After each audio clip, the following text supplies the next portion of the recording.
আসসালামু আলাইকুম, সবাই কেমন আছেন? আশা করি অনেক অনেক ভালো আছেন। আমিও আলহামদুলিল্লাহ অনেক ভালো আছি। আজকে চলে আসলাম বুড়িগঙ্গা নদীতে।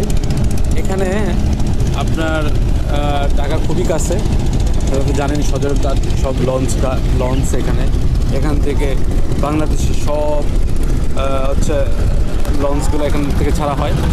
সব থেকে ব্যস্ততম ঘাট হচ্ছে এটা। আর এখানে আসলে আপনি গাড়ি ঘোড়ার পেপো শব্দ শুনবেন না, এখানে শুনবেন হচ্ছে ট্রলারের সেই টক টক টক টক সাউন্ড। আর অসম্ভব ভালো লাগতেছে নৌকাতে ঘুরতেছি। আপনারা হয়তো দেখে ফিল করতে পারতেছেন যে কতটা ভালো লাগছে। নদীর মাঝখানে শান্ত একটা পরিবেশ, গাড়ি ঘোড়ার শব্দ নেই, তারপরও ট্রলারে কিছু ঠক ঠক ঠক শব্দ, অন্যরকম একটা ভালো লাগা।